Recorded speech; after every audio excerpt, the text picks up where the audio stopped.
Hi there, I'm going to talk to you about our Walk for Water initiative for Uganda. That's Uganda. Well, it's a map of Uganda at least. Situated in East Central Africa, Uganda borders 5 countries: Kenya, South Sudan, Democratic Republic of Congo, Rwanda and Tanzania. Now that's a bit better. Now that's Uganda. Look at that countryside and gorgeous sunset. Such a beautiful country with a rich culture and a remarkable history. Granted, you can't really encapsulate the true beauty of Uganda in a single still image. Sir Winston Churchill, who visited the country during its years under British rule, wrote, "Uganda is a fairy tale. You climb a railway instead of a beanstalk, and at the end there is a wonderful new world," and called it the Pearl of Africa. The economy is still recovering today after the expulsion of Asians from Uganda by Idi Amin in 1972. GDP fell by 5% between 1972 and 75. Manufacturing output dropped from 740 million Ugandan shillings to just 254 million shillings between 1972 and 1979, a drop of around about 500 million shillings. Today, Uganda is currently ranked among the 15th poorest countries in the world and is one of the most densely populated countries in Africa with a population over 45 million.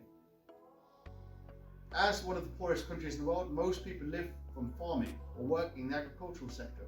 About 70% of the land is used for agriculture.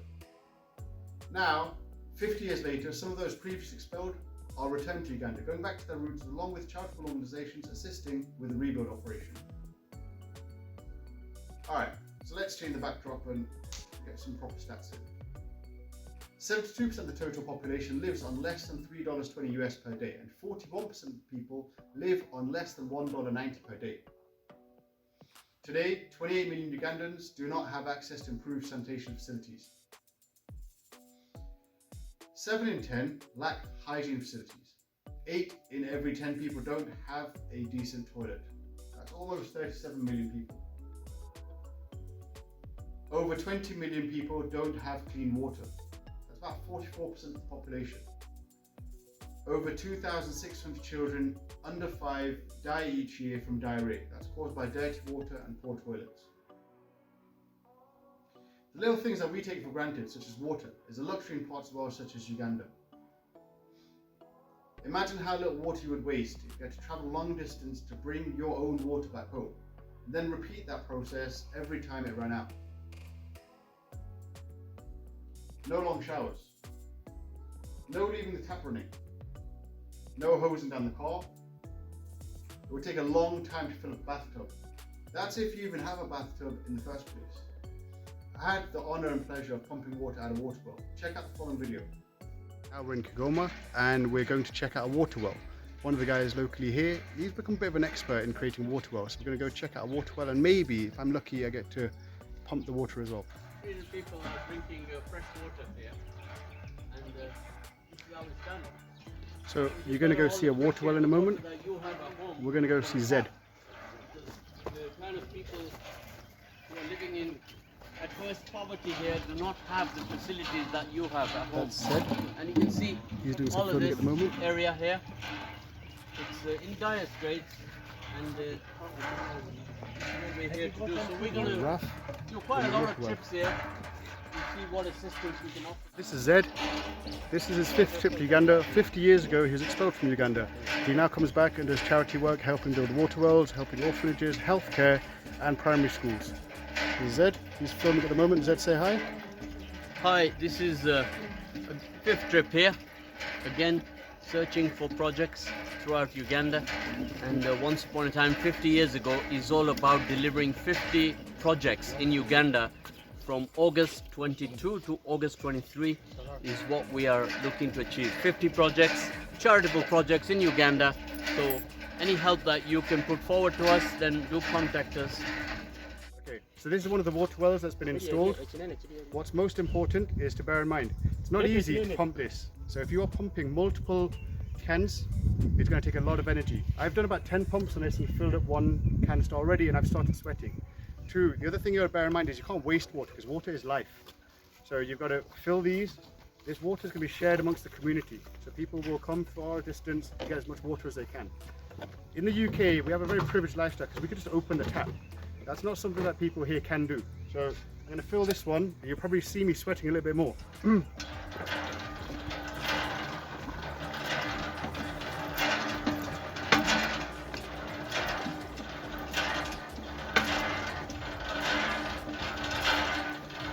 I'll tell you this much. If you were pumping water in the UK, you would not pay for gym membership. That is a guarantee. You would not pay for a gym membership. You would pump water and your upper body gets a workout. I can feel this in my core already, and I've not even half. That isn't even half full.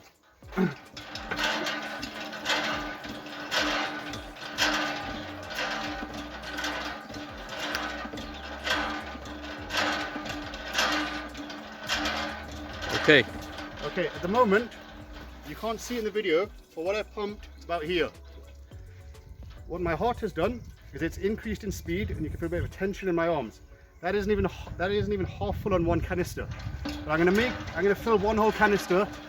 I will time lapse this footage afterwards, so you're not watching the whole thing in slow motion. But I promise you, this is not easy. For those who are watching this, I'm almost guaranteeing you live a privileged lifestyle where you could just open a tap. If you have to do this day in, day out, that's a struggle.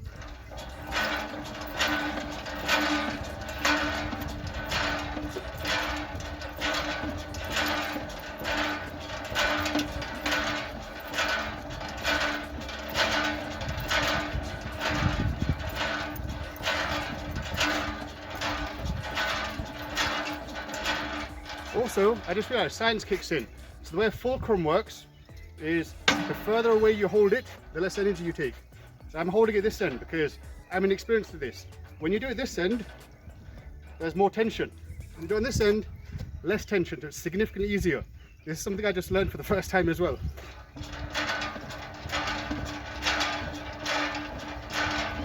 Still a workout, but easier. It's full now. Yeah. That takes a lot of energy. Working with teams, hopefully we'll build more of these water wells to help communities like this that don't have access to clean, running, drinking water. Thanks for tuning in. I'm gonna get a towel now. One of the saddest things, as you can see, is that it's predominantly children collecting water. There's another short video of me pumping water too.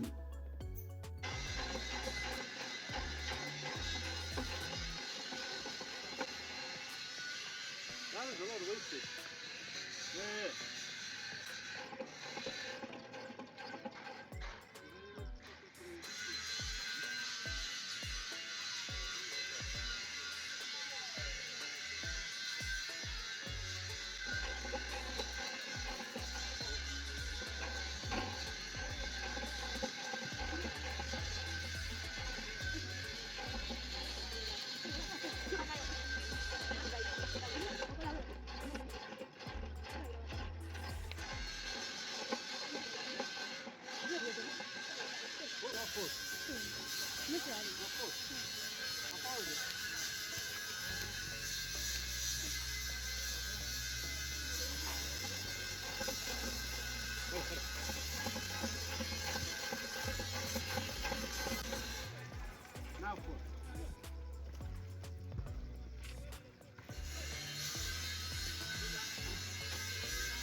I'm not sure if I made it look that easy, but I assure you that that was not easy.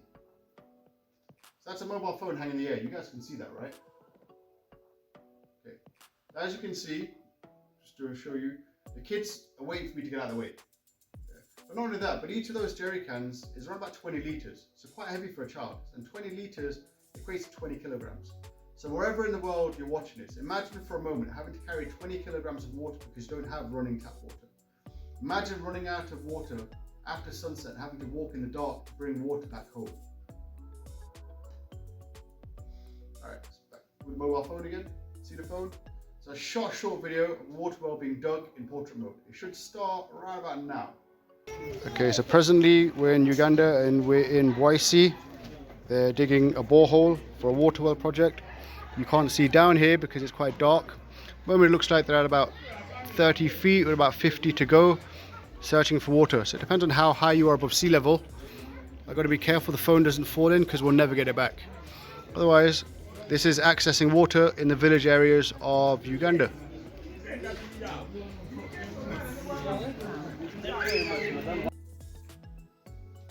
Now, if you're claustrophobic or have an issue with confined spaces, you probably wouldn't want a job digging a water well.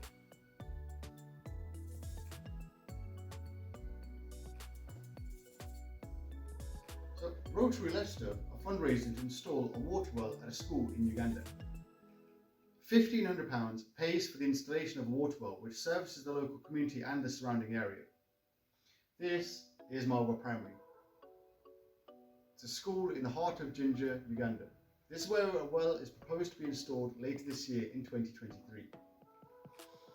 The water well installation at the school will have a positive impact in a variety of ways. Firstly, access to clean drinking water means reduced chance of waterborne diseases for students, teachers and staff, and visitors alike.